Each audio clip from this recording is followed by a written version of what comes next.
Same इधर है।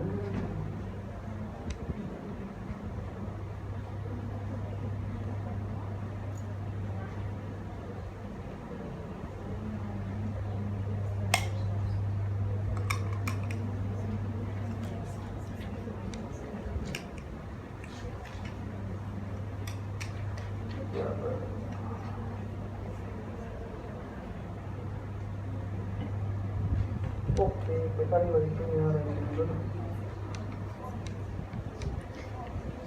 से हमारी स्टडी में ना आ रहा तो क्या दिक्कत। चलो इसमें पता नहीं कोई प्रॉब्लम से लग रही है, कुछ आ नहीं रहा। तो इसमें क्या होता है कि जो नेक्स्ट में हम डालते हैं ना वेरिएबल, वो फिक्स हो जाते हैं।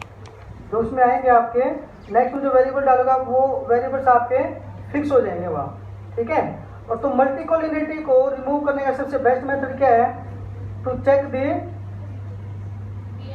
VIF factor, variance inflation factor, और उसकी जो रेंज है वो मिनिमम मतलब लेस देन 10 होनी चाहिए आपकी। और कोई वेरिएबल ऐसा है जिसकी मोर देन 10 है, उसको हाईएस्ट को चेक करना कि किसका VIF फैक्टर हाईएस्ट है, उसको रिमूव कर लेना है। And then again run regression analysis and check the VIF factor. If still there is another independent variable having more than 10 VIF value, then again remove that particular variable and again fit regression. Okay, so this is the role of VIF factor, and this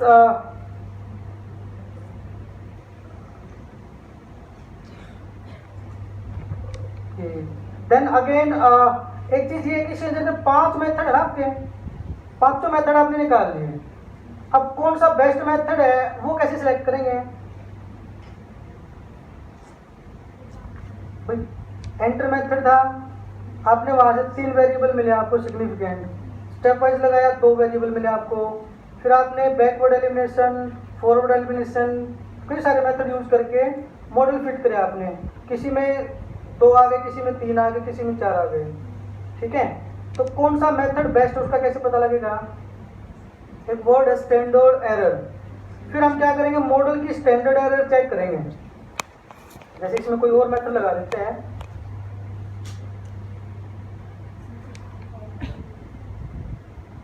आप उन variables को identify करो।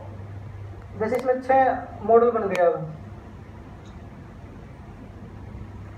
ये देखो, ये जो first model है, second, third, fourth, इसमें बैकवर्ड एक एक एलिमिनेट करता लास्ट तक वो वेरिएबल रख लिए जो सिग्निफिकेंट आए हैं। ये देखो 6th वाले में 1, 2, 3 और 4। फर्स्ट वाले में देखा तो 7, 8 थे ना, एक एक एलिमिनेट करता रहे। और हमारे लास्ट में जो मॉडल बचा है हमारा, इसमें सारे के सारे सिग्निफिकेंट हैं, ठीक है। ये सिग्निफिकेंट है, ठीक है। अब हमें क्या चेक करना है? इनका स्टैंडर्ड एरर, जो कोफिशिएंट है जो इनकी वैल्यूज आ रही हैं, हम उनका स्टैंडर्ड एरर चेक कर लेंगे। अब जिस कोफिशिएंट का स्टैंडर्ड एरर, एक मॉडल में मान लीजिए बैकवर्ड एलिमिनेशन है और उसके अंदर मान लीजिए इंजन साइज सिलेक्ट हो गया और उसमें उसका स्टैंडर्ड एरर से 1.2 आ गया, ठीक है, बैकवर्ड एलिमिनेशन में। फिर हमने स्टेप वाइज लगाया, स्टेप वाइज में फिर इंजन साइज में स्टैंडर्ड एरर 0.8। तो कौन सा मॉडल बेस्ट है हमारा? 0.8 वाला। स्टैंडर्ड एरर में जो कोफिशिएंट आ रहे हैं, वो जो एस्टीमेट दे रहे हैं उनका, उनके एस्टीमेट में जो स्टैंडर्ड एरर बन रहा है, स्टैंडर्ड एरर क्या होता है? वेरिएशन। वेरिएशन अगर कम है तो मॉडल हमारा उतना ही हमारा मॉडल बेस्ट होगा। तो जरूरी नहीं है कि केवल एक ही मॉडल लगाना है आपको। एंटर मेथड जो ना, एंटर मेथड लगा के छोड़ दिया, जो आंसर आया वही आपने सिलेक्ट कर लिया। आपने सारे मेथड्स अप्लाई करने हैं। Before selecting any method, first is to verify their assumptions। पहली assumption क्या है कि भाई मल्टीकोलिनिटी नहीं होनी चाहिए हमारी, और एक होमोस्टास्टिक होना चाहिए। होमोस्टास्टिक में से वेरिएंस जो आएगा हमारा वो क्या होना चाहिए? कम होना चाहिए। कांस्टेंट होना चाहिए, उसमें फ्लक्चुएशन नहीं आनी चाहिए। ठीक है, और VIA फैक्टर हमारा लेस देन 10 होना चाहिए। तो हर एक मॉडल आपने फिट कर लिया। मॉडल के अकॉर्डिंग समरी बनानी है। हर एक मॉडल के जो कोफिशिएंट आ रहे हैं वो लिखे, उनके स्टैंडर्ड एरर लिखने हैं आपको। जिस मॉडल में स्टैंडर्ड एरर मिनिमम होंगे वो आपको मॉडल सेलेक्ट करना है। ठीक है, और उसके बेस पे फिर आप उसकी जो रिग्रेशन फिट करेंगे वो लास्ट में उसकी रिग्रेशन फिट कर देंगे। ठीक है, तो इसके अंदर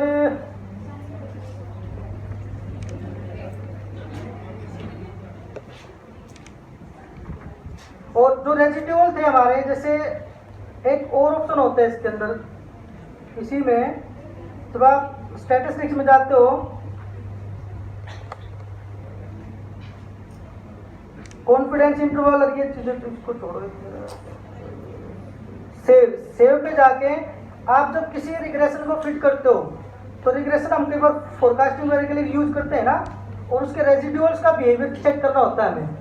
रेजिड्यूल में से जो एक्चुअल वैल्यू है और जो इस मॉडल से फिट होकर जो वैल्यू आएगी, प्रिडिक्टेड वैल्यू, उसमें जो डिफरेंस है that is your residual error आता है हमारा। ठीक है, उस एरर को जैसे ये आए हो ना, जैसे प्रिडिक्टेड वैल्यू, यहाँ देखो प्रिडिक्टेड वैल्यू लिखा हुआ है कि उसकी प्रिडिक्टेड वैल्यू हमने देख ली, एक्चुअल वैल्यू मिलेगी हमारे पास, प्रिडिक्टेड वैल्यू मिलेगी, फिर हमें उसके रेजिड्यूल निकालने हैं, क्योंकि रेजिड्यूल के बिहेवियर से आपको पता लगेगा कि वो जो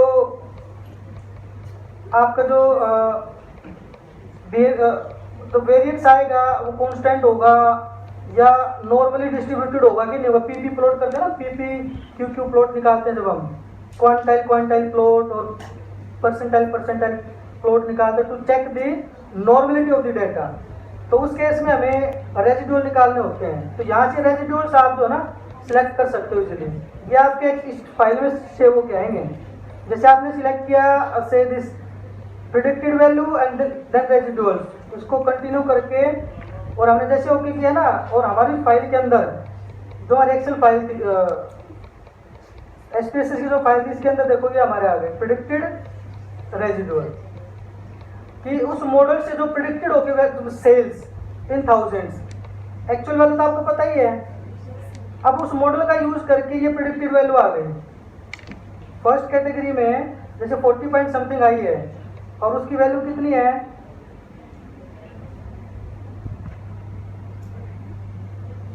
एक्चुअल वैल्यू जो आपकी 16 पॉइंट समथिंग है ना, और इसकी क्या ही है 40 पॉइंट समथिंग, और ये आपका रेजिड्यूल आ गया, उनके बीच में एरर आ गया। तो आपको दिख भी रहा है वैसे तो यहाँ, तो भाई एरर बहुत ज़्यादा है इसमें ना, क्यों? क्योंकि ये नॉर्मली डिस्ट्रीब्यूटेड नहीं है। और क्यों नहीं है नॉर्मली डिस्ट्रीब्यूटेड, हम इसको चेक कर सकते हैं नॉर्मली डिस्ट्रीब्यूटेड को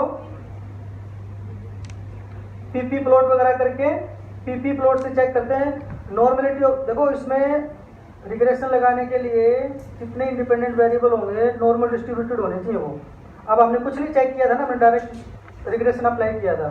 तो फर्स्ट स्टेप आप इसमें क्यू प्लॉट अगर करते हैं, जैसे सेल्स के लिए चेक करना है आपको, ठीक है, और सेल्स के लिए आपने क्या करना है, टेस्ट फॉर नॉर्मलिटी, ठीक है। और कोई ट्रांसफॉर्मेशन, जैसे मैंने बताया ना कि नॉर्मल अगर नहीं आता तो ट्रांसफॉर्मेशन यूज कर सकते हो आप यहाँ से टू मेक देम नॉर्मल। अब सिंपल अगर हम इसको ऐसे ही निकाल लें तो एक प्लॉट आएगा, इसको कहते हैं परसेंटाइल प्लॉट। ये देखो पीपी प्लॉट सेल्स के लिए। अब इसको ये कैसे पता लगे कि भैया हमारा नॉर्मल है कि नहीं है, जो एक स्ट्रेट लाइन है बीच में ना, ये जो एक स्ट्रेट लाइन है, ये जो वैल्यूज है ना, ये अराउंड इस वैल्यू होनी चाहिए, इस लाइन के अकॉर्डिंग होनी चाहिए वैल्यू। तो इससे ये पता लग रहा है कि हमारा ये डेटा जो है ये नॉर्मल नहीं है, ठीक है। नॉर्मल नहीं है तो वी कांट यूज रिग्रेशन। तो first you have to identify the assumptions and assumptions को पहले सेटिस्फाई करना है, तभी रिग्रेशन लगाना है। ऐसा नहीं कि कुछ भी डेटा आया सॉफ्टवेयर में डाला, जो रिजल्ट है उसके अकॉर्डिंग रिग्रेशन लाइन बना के और उसकी इंटरप्रिटेशन दे दी, ऐसा नहीं करना हमें। वो जो कोफिशिएंट वो इतने सारे नॉन सिग्निफिकेंट आ रहा है, उसका रीजन है क्योंकि वो नॉर्मली डिस्ट्रीब्यूटेड था ही नहीं और आज के हमारा मिनिमम आ रहा था 0.12 आ रहा था, कुछ 12% है, कहीं 13% है। वो इसलिए आ रहा है क्योंकि वो वैल्यूज जो है वो नॉर्मली डिस्ट्रीब्यूटेड नहीं है। ठीक है, उसके लिए हम फिर ट्रांसफॉर्म करते हैं। ये टेस्ट भी आएगा, इसके अंदर टेस्ट भी आ गया होगा, ये आ गया, देखो टेस्ट भी आ जाएगा इसकी, जो नॉर्मल का टेस्ट ही मिलेगा आपको।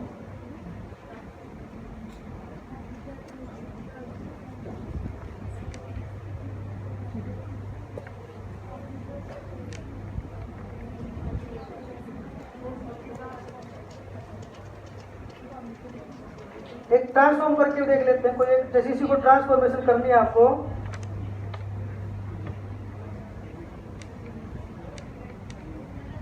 इसी में नेचुरल लॉगरिथम ट्रांसफॉर्मेशन है, जैसे हम ये यूज कर लेते हैं। अब चेक कर लेते हैं डेटा को किस टाइप से आ रहा है।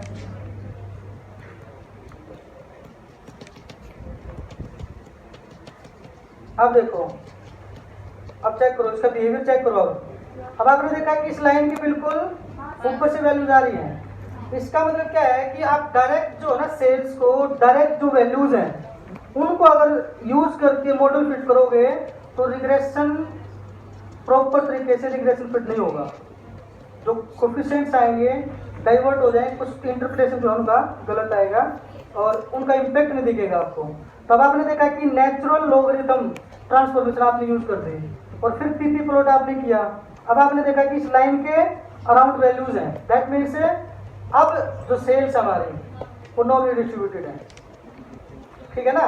और ऐसे ही हर एक वेरिएबल को चेक करना आपको, सिंगल ऐसे नहीं कि एक एक वेरिएबल को एक को बस चेक, केवल डिपेंडेंट को नहीं, इंडिपेंडेंट को चेक करना है। अभी हमने केवल डिपेंडेंट को चेक किया है। इंडिपेंडेंट को चेक करने के लिए क्या करोगे आप, स्टैंडर्डाइज कर लोगे उसको। जैसे इसी में अगर हम डिपेंडेंट एक इंडिपेंडेंट को चेक कर लेते हैं, कोई भी एक इंडिपेंडेंट वेरिएबल ले लेते हैं। यहाँ से मान लीजिए आपने ये ले लिया प्राइस वाला, और कोई ट्रांसफॉर्मेशन नहीं लगाते, हम डायरेक्ट चेक करते हैं इसको।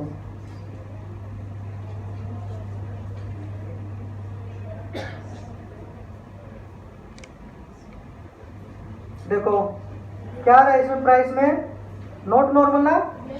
तब हम क्या करें, इसको ट्रांसफॉर्म कर लेते हैं, इससे स्टैंडर्डाइज करेंगे, इसको हम स्टैंडर्डाइज कर लेते हैं।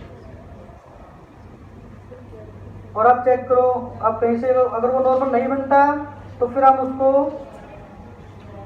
कोई और ट्रांसफॉर्मेशन यूज करेंगे।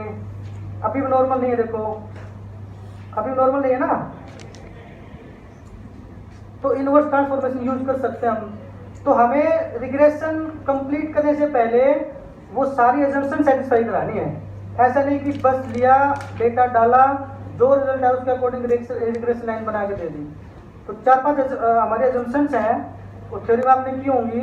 मल्टीकोलिनिटी है, होमोस्टैटिसिटी है, नॉर्मलिटी है, इंडिपेंडेंसी है। कोरिलेशन चेक करके पहले हम उसको चेक करेंगे कि भाई कोरिलेशन जो डिपेंडेंट में, इंडिपेंडेंट के अंदर जो कोरिलेशन वो हाई नहीं होना चाहिए। मल्टीकोलिनिटी, जो वेरिएंस आएगा वो आपका कांस्टेंट होना चाहिए, ज़्यादा फ्लक्चुएशन नहीं होनी चाहिए वेरिएंस के अंदर। तो लाइक दिस। तो हमें क्या करना है, कोई भी वेरिएबल डायरेक्ट मॉडल में यूज नहीं करना है, हमेशा अजम्पशन सेटिस्फाई करो। और हर एक के लिए अलग अलग ट्रांसफॉर्मेशंस हैं। भाई इस टाइप की ट्रांसफॉर्मेशन यूज करोगे तो data should be converted into normal distribution. Okay,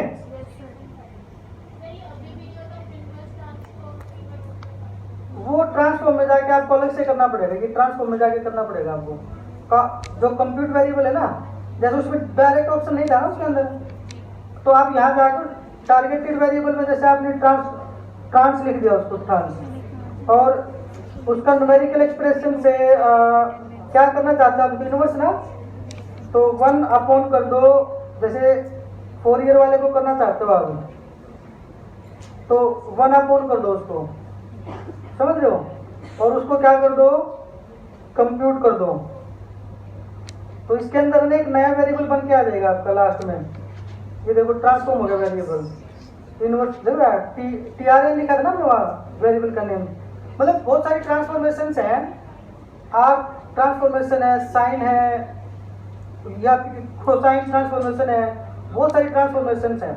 simply जैसे उसमें अभी इनवर्स वाला ऑप्शन नहीं आ रहा था उसके अंदर, तो हमने क्या किया, ट्रांसफॉर्म पे गए और यहाँ से हमने क्या किया, कंप्यूट वेरिएबल पे गए। ठीक है, कंप्यूट वेरिएबल पे हमने क्लिक किया और मान लीजिए किसी और को, मान लो सेल्स को करना है जैसे, तो मैं इसको लिख दूँ न्यू सेल्स लिखा मैंने, और यहाँ क्या करना है, उस पर क्या ट्रांसफॉर्मेशन यूज करना चाहते हो आप, जैसे स्क्वायर रूट यूज करना चाहते हैं, स्क्वायर रूट, तो SQR, या एक काम करो, यहाँ से ले लो अरिथमेटिक ऑपरेशन, आपको मिल जाएंगे यहाँ से। चलो यार यहीं से आप यहाँ से ना डायरेक्ट बना लो, या आप इसमें लिख दो SQRT करके, और यहाँ दोनों वेरिएबल को लिख दो, ये वेरिएबल डाल दो सेल में, SQRT करके सेल में डाल दो, सेल वेरिएबल को, बस सिंपल इसको ओके कर दो। अब ये न्यू वेरिएबल आपका सेव हो क्या आ जाएगा, यहाँ देखो न्यू सेल लिखा था ना हमने, अब स्क्वायर रूट ट्रांसफॉर्मेशन लग गई। अब जब मॉडल फिट करेंगे तो जो ट्रांसफॉर्म्ड वेरिएबल होगा, अगर वो नॉर्मल बन गया तो उसको मॉडल में यूज करेंगे, ठीक है, अदरवाइज उसको यूज नहीं करेंगे मॉडल में। क्लियर है ना? तो जो अजम्पशंस हैं वो सेटिस्फाई होनी चाहिए आपकी, उसकी सेटिस्फैक्शन के लिए आपको ट्रांसफॉर्मेशन यूज कर सकते हो आप। डिफरेंट टाइप की बहुत सारी ट्रांसफॉर्मेशन हैं, बुक्स में आपको दुनिया भर की ट्रांसफॉर्मेशन मिलेंगी। स्क्वायर रूट है, इनवर्स है, आपकी साइन है, आपकी कोसाइन ट्रांसफॉर्मेशन है, ठीक है, और आपकी इनवर्स ट्रांसफॉर्मेशन है, आपका जो इसमें अभी हमने किया था स्टैंडर्डाइज था जो, या नेचुरल लॉगरिथम ट्रांसफॉर्मेशन है, बहुत सारे ट्रांसफॉर्मेशन है, ठीक है। तो ट्रांसफॉर्मेशन का यूज करके न्यू वेरिएबल बना लो, उस वेरिएबल को मॉडल में यूज करो, and then again run regression by using all the methods and check the standard error. जिस मॉडल में मिनिमम स्टैंडर्ड एरर मिले उस मॉडल को सिलेक्ट करना है, ठीक है। So this is all about this